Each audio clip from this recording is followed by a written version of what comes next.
dom que eu faço, eu sempre digo que levar a preciosa semente, a palavra de Deus, ela é muito séria. Ela precisa ser levada a sério.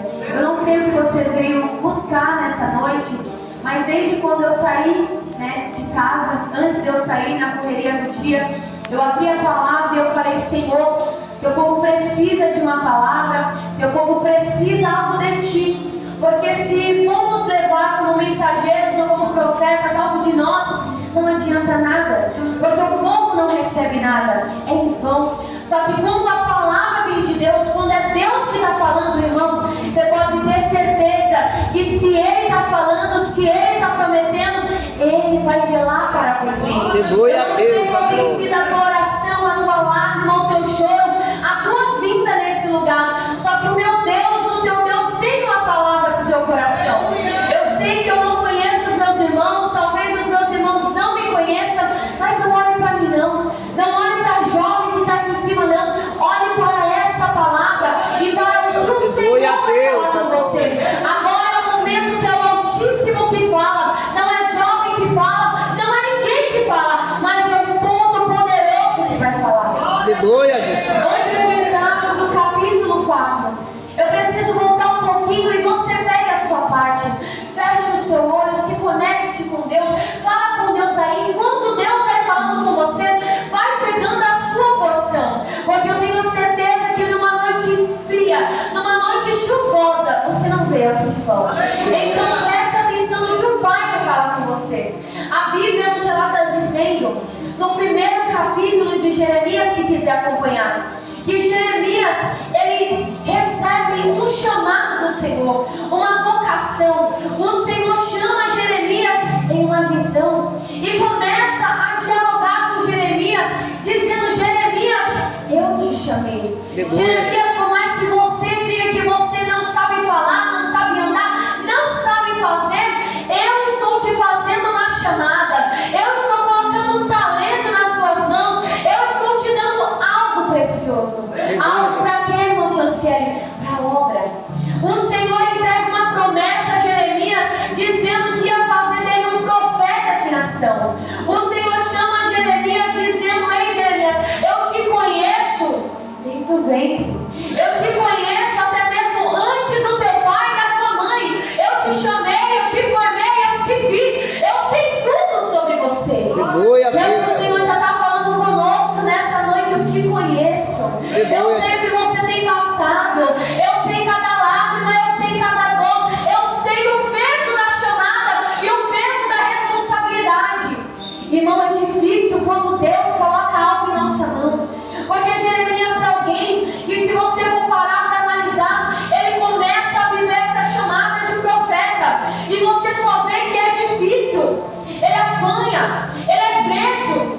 Em Jeremias capítulo 33, versículo 3, Jeremias está fazendo aquilo que ele foi chamado, que é o que? Pregando, falando a verdade, fazendo o que Deus mandou ele fazer, usando o que Deus mandou ele usar. Ele estava envolvido na obra, apenas obedecendo o Pai. O que aconteceu? Foi preso, estava passando por opressão, estava sozinho em um cárcere, até mesmo sem comer, sem pão e sem água. Jeremias ficou, e quando ele estava na prisão, a única ordenança de Deus para ele foi: sabe o que? Jeremias, clama a mim, eu responder-te-ei, eu anunciar-te-ei coisas grandes e firmes que ainda não sabes. Aí eu olho para você, você olha para mim, mas irmão Franciele, como clamar em meio a uma tribulação? Como orar? Como fazer a vontade de Deus em meio a situações contrárias? Eu só estou obedecendo a Deus. Deus mandou eu ir para a direita, eu estou indo. Deus mandou eu ir para a esquerda, Deus mandou eu executar isso, eu estou executando. Mas eu só estou vivendo opressão. Eu só estou vivendo ansiedade, depressão, crises. A minha casa está de cabeça para baixo, está tudo dando errado. Esse é o seu pensamento. Esse foi o seu pensamento, você falando com Deus. Aleluia, Jesus. Só que Deus te trouxe aqui para dizer: você está no caminho certo, Jeremias.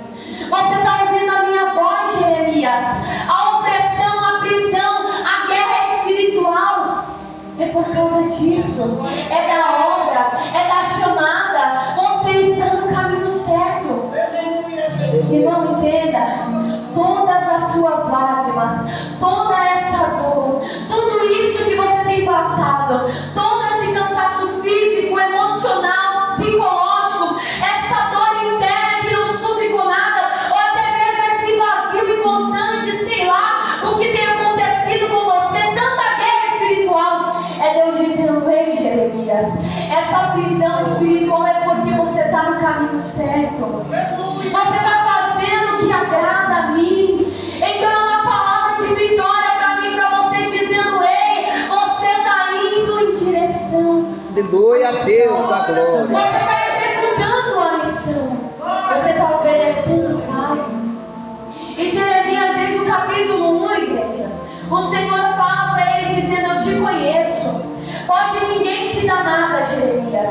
Pode a tua casa, pode amigo, pode esposo, pode mulher, não te dá nada. Eu te conheço, eu te dou valor. Pode alguém te desprezar, você ser a pessoa mais desprezível, mas eu te comprei. Eu simplesmente dei meu filho por você. É o Senhor dizendo para mim, para você: para que a gente fica ouvindo a voz do opressor? Para que a gente dá ouvido a pessoas que não podem nos levar ao céu, irmão? O Senhor está dizendo: ei, você tem um foco. Eu já te ordenei, esforça-te, tem de bom ânimo, faz aquilo que eu te entreguei, faz aquilo que eu coloquei na tua mão. Se é para ir para a direita, vai. Se é para ir para a esquerda, vai. Se é para andar, anda. Se é para parar, para. Mas só obedeça a voz do Pai. Aleluia, Deus da glória. Quando o Senhor está falando com Jeremias, Ele está dizendo: Jeremias, eu sei tudo o que está acontecendo com você. Aleluia, Jesus. Permaneça no caminho. A Bíblia nos descreve dizendo que mesmo Jeremias se colocando lá embaixo, dizendo que era um menino, dizendo que não sabia falar, se inferiorizando. E quantas pessoas nessa noite faz isso, né? Você olha para si e diz tantas coisas perversas, na qual Deus não tem se agradado. Ele não tem se agradado do que você tem dito, porque você tem falado que não consegue, que não pode, que não é capaz. E Ele está dizendo: não, se eu entreguei nas tuas mãos, você é capaz. Quem era Davi? Quem era Sansão? Quem era? Os da Bíblia, é só você observar. É um menino, é um jovem, é talvez uma irmã anciã, um irmão ancião. Você tem valor, você é capaz. Se você não fosse capaz, Ele não tinha colocado essa obra na sua mão. Aleluia, Jesus. Eu não sei a forma que você se encontra, irmão. Só que Deus está dizendo: se esforça, tem de bom ânimo, eu te conheço, eu vou te ajudar, eu te abraço, eu te consolo, eu te sustento. Se eu cuidei do povo de Israel no deserto 40 anos, quem dirá você? Eu cuido de você, mas obedeça a minha palavra. Aleluia, No Deus. capítulo 2 vemos o Senhor falando com Jeremias. O Senhor enviando Jeremias para falar com seus irmãos em Jerusalém. No capítulo 3, a mesma coisa. O Senhor começa a usar Jeremias em exortação para os seus irmãos. Porque quando um profeta, ele obedece à voz do Pai, não é para falar o que agrada o povo. Não é para falar simplesmente o que agrada ao profeta, não. Profeta que é profeta, ministro que é ministro, aqueles que sabem o peso dessa palavra, entendem que aonde for, aonde pisar, precisa falar o que o Pai manda. E Jeremias entende, porque quando chega no capítulo 4, o Senhor toma Jeremias para dizer assim para o povo voltar. O povo se esqueceu do caminho. O povo já sabe da chamada, já sabe que é escolhido. O Senhor já entregou talento, já sabe como executar. Não executa.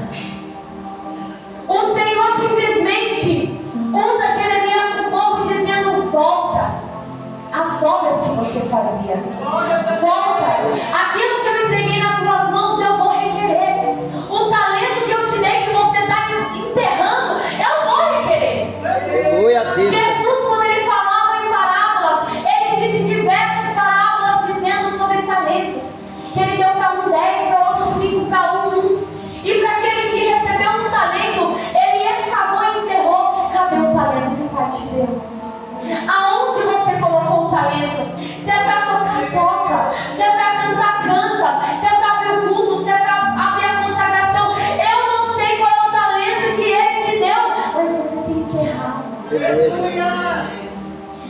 Jeremias está ali sendo usado por Deus. E ele começa a dizer para o povo: volta. O Senhor está mandando voltar e tirar do meio de vocês todas as abominações. Arranca tudo aquilo que não provém de Deus. O que não provém de Deus, Franciele? Naquela época era ídolos. O povo se contaminava com um ídolo de madeira, um ídolo de barro. Só que na nossa época, como se enquadra essa palavra em nós? A gente tem ídolos. Não só de pessoas. Se me agrada, eu escuto. Se não me agrada, eu não escuto. Eu não só falo de pessoas, mas eu falo de usos e costumes. Eu falo de coisas que aprendemos e sabemos que é errado, mas ainda executamos. Eu falo de coisas que é dentro de nós que precisa ser mudada.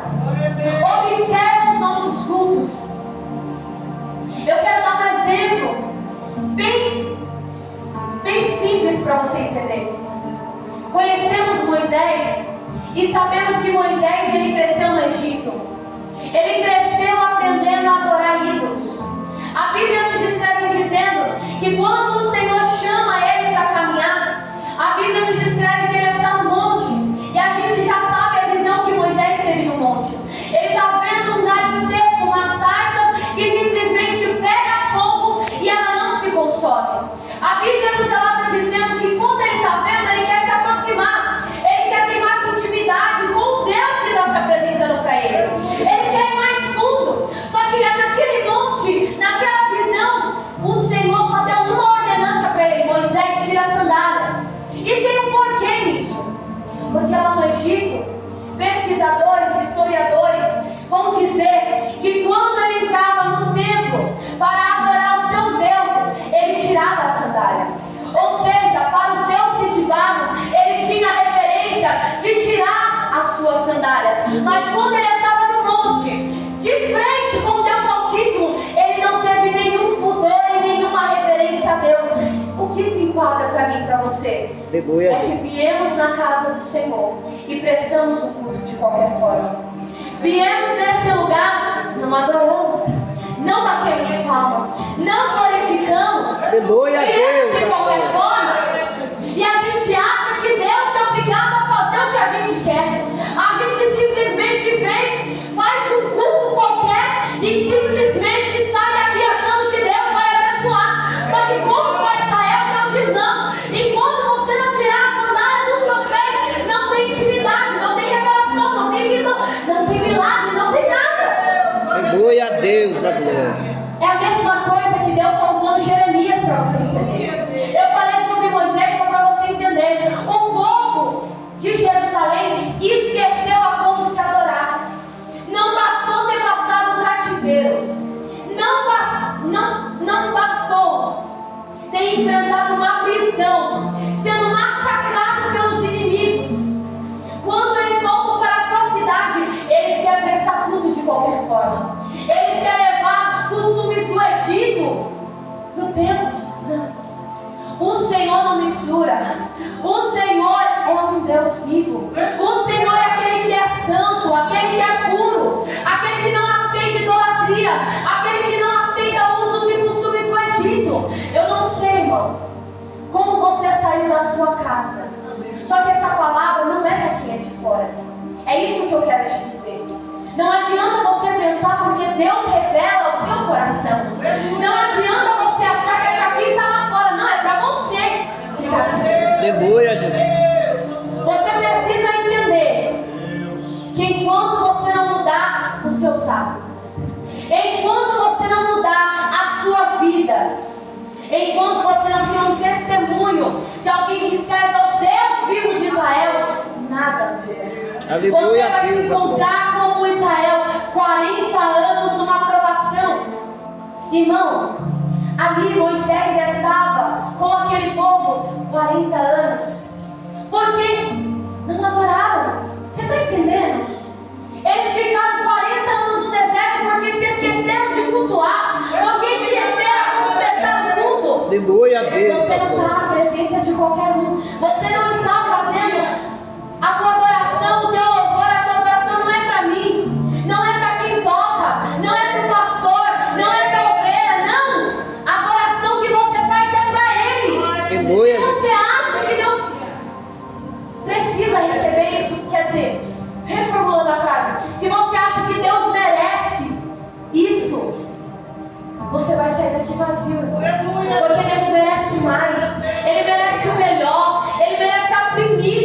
Aleluia. É você simplesmente entrar aqui, guardar os seus pés na casa do Senhor. É você simplesmente pisar nesse templo e você simplesmente dizer: eu preciso. Aleluia a Deus da glória. Eu preciso adorar. Eu preciso glorificar. Eu não preciso esperar ninguém adorar. Eu vou adorar, porque eu não saí de casa numa noite fria, numa noite chuvosa, eu não glorificar. Aleluia a Deus da glória. Soubesse, Deus, pode soltar.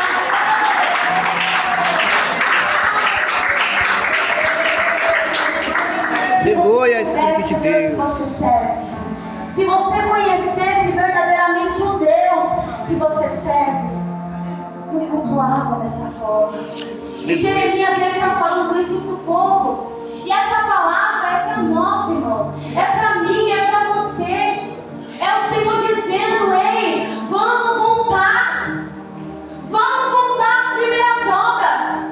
Quando a gente vinha, a gente adorava, a gente glorificava, a gente tinha um prazer de estar na casa de Deus. Aleluia a Deus da glória. Eu tenho certeza que você tem muitos problemas dentro de casa. Eu também tenho. Eu tenho alguém dentro de casa que é viciado. Eu tenho alguém dentro de casa que, se bobear, coloca lixo na casa inteira. E você precisa ir ali, cozinhando, para dar um testemunho. Porque a vontade é sair quebrando tudo. Cada um tem uma aprovação, cada um tem uma limitação. Eu sou alguém que o próprio inimigo olhava para mim e dizia: vai ser como a mãe dela, vai ser uma drogada, vai ser uma alcoólatra, vai ter que ficar em hospitais psiquiátricos. Quem olha para mim não diz. Mas eu quero te dizer que eu vim te apresentar um Deus poderoso. Aleluia a Deus da glória. E eu quero dizer para você: cultue esse Deus com alegria. Aleluia a Deus da glória. Deixa a tua situação. Quando Deus quiser, Ele vai mudar. Aleluia a Deus da glória. Ele poderia ter chegado na casa de Marta e Maria rápido. Ele esperou 4 dias.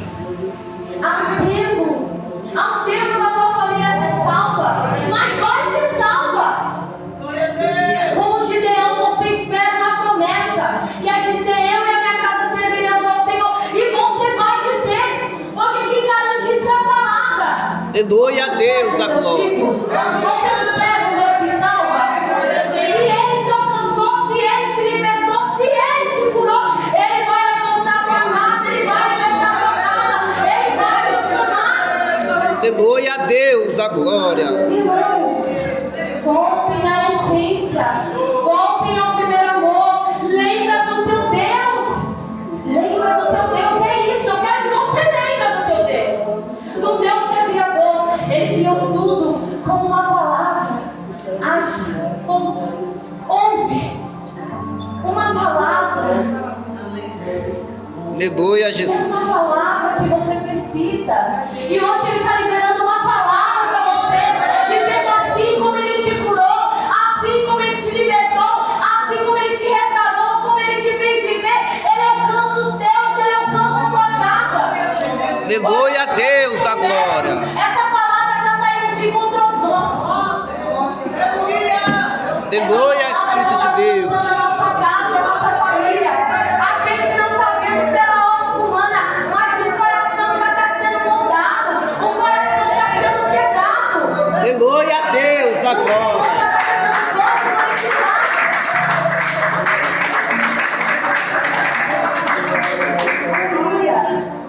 Irmão, tenho vivenciado coisas sobrenaturais apenas por valorizar essa palavra. Sabe por quê? Quantas vezes a gente vem para o culto e a gente quer milagre, revelação, profecia, um mover, um louvor, um tocar na cabeça, um pegar na mão, um descer do altar, não é? A gente vem querendo isso, algo sobrenatural. Vai, Senhor, o pregador, descer do altar, tocar na minha mão, me abraçar, alguma coisa assim, não é verdade? Só que quando a gente para, reflete, que só lendo isso aqui, a gente já tem milagre para nós e para os nossos. Você não tem a noção da arma letal que você tem contra Satanás por isso. Irmão, Por onde eu passo, que eu digo, valorizem essa palavra. Dê realmente crédito. Jesus é aquele que, quando ele termina o seu propósito de oração, de 40 dias e 40 noites, das propostas de Satanás contra ele lá no deserto, a sua primeira pregação foi na cidade em que ele cresceu, Nazaré. Ele apenas abriu essa palavra e ele começou a declarar o que Isaías tinha falado sobre ele mesmo. E quando ele começou a ler diante do povo, não foi todos que valorizaram. Aleluia, Jesus. Não foi todos que deu crédito. E aqueles que não valorizou o que ele tinha lido, não receberam nada. Mas a Bíblia diz em Marcos, no seu capítulo 6, versículo 26, que aqueles que ouviram o que Jesus estava lendo naquela noite, naquele dia, naquele sábado, irmão, ele mesmo foi descendo e colocando a mão sobre a cabeça de cada um. Ou seja, eles foram curados, eles foram libertos. Aquilo que eles foram fazer naquele culto, eles receberam. Porque valorizaram, porque acreditaram apenas na leitura de Jesus. Aleluia. É isso que eu quero te dizer. Irmão, eu já preguei em lugares em que simplesmente o Senhor dizia que a pessoa iria ter filhos, que quem não podia ter filhos ia ter, porque não se abria a madre.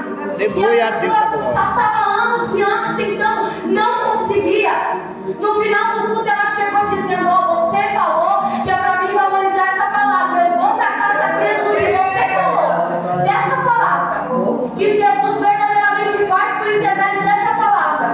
Não passou meses, engravidou. Não passou meses, uma gravidez de risco, já ganhou. Simplesmente todo mês firmando a foto da criança, para dizer que o Senhor ainda faz. Aleluia a Deus da glória. Que o Senhor ainda visita, que o Senhor ainda sustenta, que o Senhor ainda abraça e abençoa a criatura. Aleluia a Deus. Eu não sei a que Deus você veio cultuar, porque a gente está no lugar de batalha. Aqui tem um exército de anjos de Cristo e um exército de anjos de Satanás. Aqui tem uma batalha. É só você ler a palavra. Tem uma batalha. De que lado você está? Que culto? Para quem? Qual Deus que você está? Daquele que vem e não tem foco? Já sai do lado que você está. Daquele que vem, não bate palma, não glorifica, não louva, estaciona. De que lado você está? O Senhor está nos ensinando a cultuar novamente. Aleluia a Deus da Está nos glória. ensinando nessa noite a como prestar um culto que agrada a Ele, não que agrada a homens, mas que agrada a Ele. Então aprenda nessa noite, ouça o conselho do teu Pai e faça o melhor. Aleluia, Jesus. Aleluia a Deus. Pode glorificar essa casa.